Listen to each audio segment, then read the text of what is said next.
John here, 1984 Barbecue. Welcome back. Today we're going to be unveiling my new UDS that I built, and I'm very excited about it. I'm very happy with it. Me and my grandfather worked on this UDS, so it means a lot. All right, so we're going to be showing you the UDS. I'm going to show you what I put on it, how I did it. Not so much how I did it, but what I did. Kind of walk you through it because there's so many UDS builds out there to show you how to build them. Okay. And then I'm also going to do the initial burn-in, kind of let you see what the temperatures do on it and everything else. So, all right, guys, let's get started.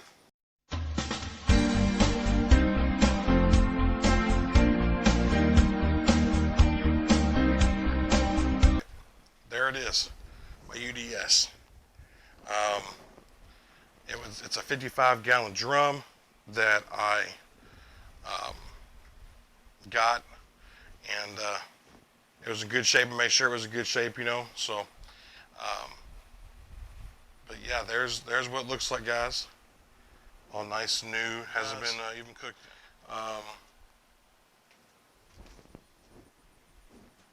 55-gallon drum. Okay, I ordered some of these parts I got from the local hardware store. Some of these parts I ordered offline at udsparts.com. I'll leave a link below to their website. Y'all go check them out. Okay, so with that being said,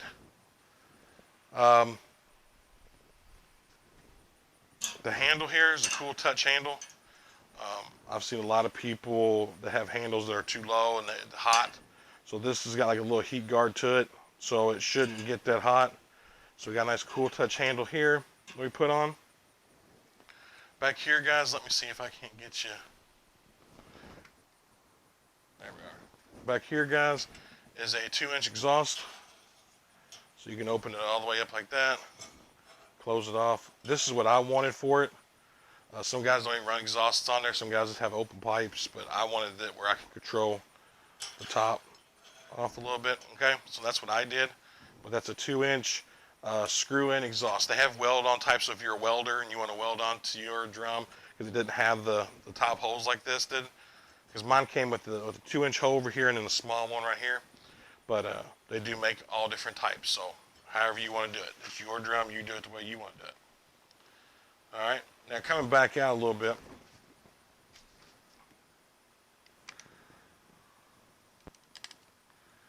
We'll here, all right, are 3/4 inch, 3/4 inch cast iron pipes right here. Cast iron black pipe with a 3/4 inch quarter street elbow. Okay, street elbow. Hopefully y'all can see that. I'm gonna try to zoom y'all in a little bit. Matter of fact, I'll tell you what we're gonna do. We're gonna get you off the tripod here. So hold on. All right. So there is the there's the one of the exhausts, one of the intakes stacks here. This is a black iron pipe. It's 3/4 inch black iron pipe, and then there's the street elbow there. And got a locking nut in there on the outside, and I have one on the inside. I'll show you. And then we also have a 3/4 inch ball valve. Also, there's the handle, guys, I was telling you about a while ago. The 2-inch exhaust. Okay. And here's the other exhaust here. Same thing. Black iron pipe, 3/4 inch with a 3/4 inch street elbow into it with a locker there. As you can see, let's see if I can zoom in on that. My hand's shaking, so forgive me. There you go. See, there's the locking ring there. Alright. And then, of course, got a 3/4 inch ball valve. Also, I put in a grommet here for running probes through. I got some lava lock. I'm probably going to put around that. I'm going to see what it does, guys, when we do the burn-in on this. So we're going to check that out, but that's what I put in there. I also put in a temp gauge into it. This is exactly what the ones on my Green Mountain Grill. Got a large face into it. So I got two of these actually, guys. I got one for this, and I'm gonna probably put one up here in the lid. I don't know. We'll see. Also, guys, it has I don't know if you can see that now, but it's got 4 casters on there. There's 4 casters on it, locking casters that are designed to go onto a concrete or whatever else. So, all right, guys, that's the tour of the outside. Like I said, it does roll, so it makes it nice and convenient. Something else I'm going to have to do is the pipe shake when I roll it.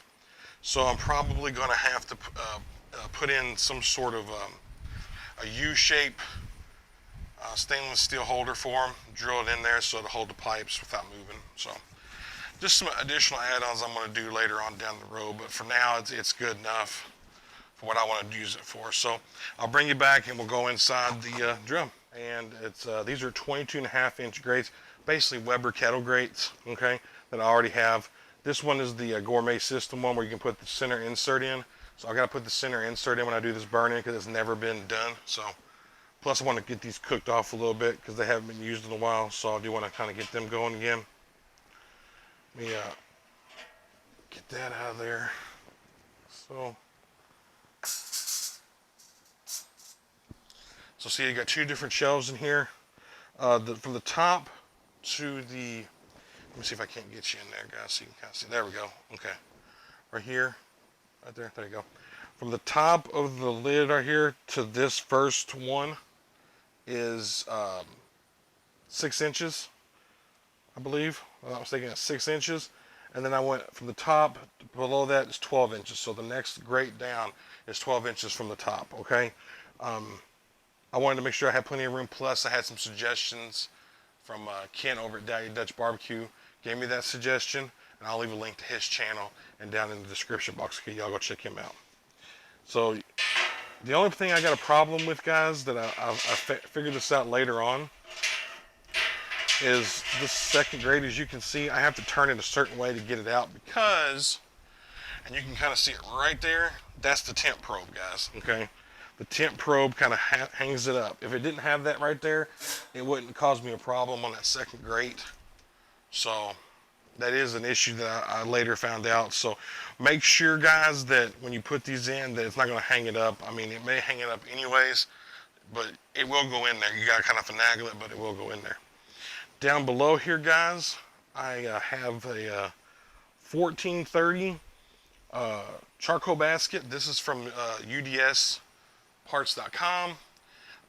This one here, guys, actually retails for like $50, give or take. And the reason I went with this particular one is because it was a damaged product, so they dropped it down to $29. What I mean by damaged is, guys, cosmetically it's got some dents in it, some scratches, but it still will work, guys. Okay, UDS parts would not sell it if it wasn't any good. So as you can see, it has a basket. This basket here is removable. Okay, that does come out. Let me just kind of move this around so you can kind of see. But this here, guys, comes out. Okay, so that comes out, and then it's got like an ash catcher down at the bottom. So, and then see what I'm saying, guys? This has got a, see, it's bent a little bit, but that's not going to affect the overall use of it. It's not. So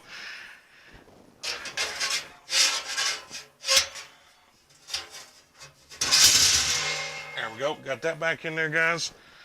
This will hold, I believe, 20 or 30 pounds of charcoal, and they say it will last 30 hours burn time. Okay. Again, I'm sure that depends on weather, wind, things like that. You watching your temperatures. But, once you get it dialed in, I'm sure you can probably get it to run like that. But very nice basket, and it has a handle, guys, that comes up. So when you're done with it for the day, and as you can tell, guys, this thing's made really good, and it's very heavy, and it's just nice. They make different ones, guys. They make them up to like $67, big square ones if you want, but I feel like this would be just fine. All right, we get our basket dropped down in there. All right, fire is lit. We got some.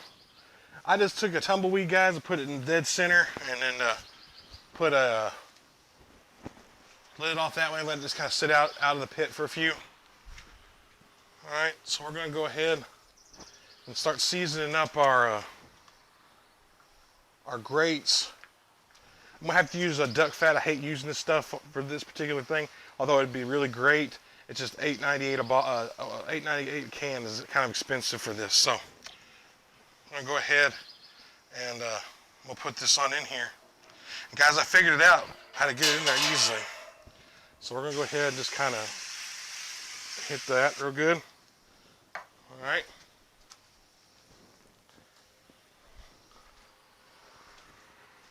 And I've got our other grate. You can tell I have never used that. I've already hit that with a little duck fat. I'm gonna hit this other grate with a little bit of duck fat as well. Get that going. I'm gonna get this lid on too, guys, because drums, as you know, will heat up really quick with the lid off of it. So let me get the lid on here.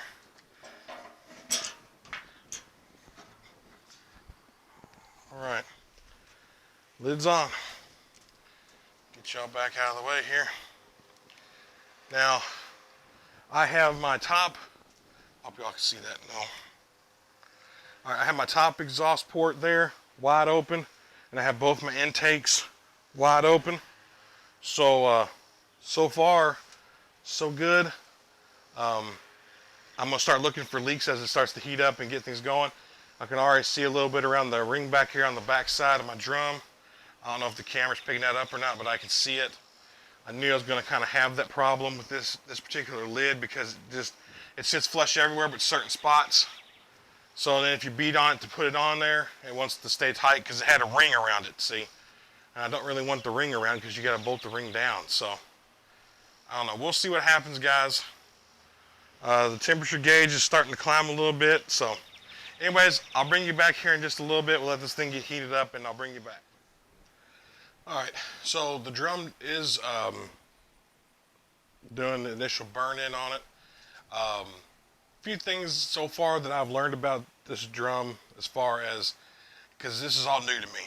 I mean, I have a pit barrel cooker, which y'all know is very simple. There's instructions, but there's not really any instructions to this. I mean, there is people out there that tell you how to do stuff with it.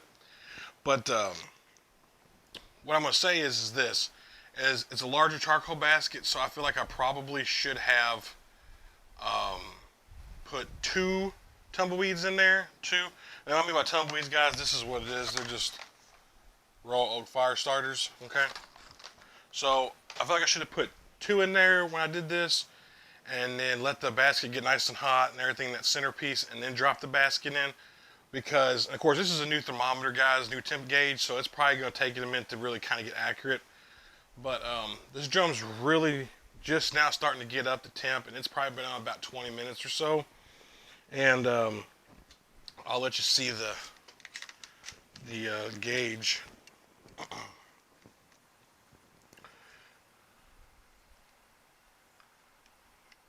That's kind of hard to see, but it's reading not even 225 yet. So like I said, the gauge, I'm not even worried about the gauge right now. It'll get itself into check. You know, once it keeps burning and stuff like that, I'm sure it'll get back in check, okay? So anyways, guys, that's just a quick little update on what's going on. I'm letting this, I got all the vents wide open. I have both intakes and the exhaust wide open. I actually came out here and actually cracked open the drum lid to try to get the fire hotter, okay? Which seems to have worked. It got some more air into it. Of course, guys, I have cracked the lid open. This thing has been running for right about an hour and a little over an hour actually. And I cracked the lid, guys. I went ahead and just cracked the lid. I mean, the vents are wide open. As you can see, they're still wide open, but I went ahead and cracked the lid. And I went ahead and also, I don't know if I told you this, I already went ahead and put a ThermalWorks smoke temp grate in there, and that's at the top grate right now. It's 322 climbing. All right, and actually, if you read here, this is reading about 300 degrees now. It's about 24-degree difference. Currently, of course, that's a new thermometer. Again, it'll change. But anyways, guys, I want this thing to get up there and get about 350 or so and cooking. And once it hits that, I'm gonna go ahead and drop that temp or shut the lid back on it. But I need it to cook in there, guys. I need this oil to cook in there. You know how important that is. So, but temperature-wise for cooking, this thing was holding right around 300 or so. So I'm very happy with where it settled in at, and that's great. So now I know. But I need it to get hotter than this, so I'm gonna have to crack the lid on it. I may end up adding another intake on it, guys, like an intake nipple. But I also think part of the problem is, here, let me get you back on the tripod here. Hang on. There. I don't have my hat on. I think also part of the problem, guys, is that the basket is turned in there where there's the openings part of it, because there is some closures there where it welds into it. I think that's part of the problem, is if it's not getting wide open underneath of it. So that's another check off I'm going to have to do, is make sure I get the basket aligned where it's open, either closer to one of the vents, see what happens. The wind's starting to pick up now, and we're almost at 340 on the drum. So I'm going to let it crank on up there, guys, and then I'm going to shut the lid down on it and see if it'll keep climbing, if I can adjust it down or whatever. Sorry, this is kind of a long video, but this is the burning. I'm just going to take you through the processes of it. And anyways, so guys, I'll bring you back with an update to get the drum up to over, it was like 372 by cracking the lid. I got the lid re-cracked again. So some lessons learned about this. This thing holds marvelous on the fuel consumption so far. I mean, granted, I haven't cooked anything food-wise on it, but I mean, for the amount of charcoal I put in there, I mean, I could see exactly what I'm talking about with 30, when you put 30 things in here, 30 pounds worth of charcoal in this thing, it will cook marvelously. All right. So as you can see, let me just kind of take you over here so you can see. We're holding right around 328, and that's with the lid cracked. And then the gauge down here is reading about 330 or so, about the same. All right, so let's, I'll bring you right back. We're gonna close this video out, guys. Some lessons learned with this so far is that my drum with the vents wide open, with how I lit the charcoal and everything else, will take a long time to get up the temperature, but when it does, it seems to get up to about 300 maybe or so. But it will lock in around 275, 300. I've had this going since right around 1. It's now after 3, so about 2 hours. It just now spiked over 340. Anyways, guys, a few lessons learned in this. One, I may have to add another intake nipple at the bottom, just the nipple, not the pipe, just the nipple. So I might do that. I have the nipples for that in there, so I might do that. Because those nipples have already been burned in on a different cooker, so I know they're good to go. And the drum's been burned in here, so I know it's good to go. So we'll just get that in there and we'll try that out. Something else I learned too, guys, is the basket. I need to try to make sure I position the basket openings by the vents openings. So when the intake comes in, it'll run through there. So I'm going to try that next time, see what happens.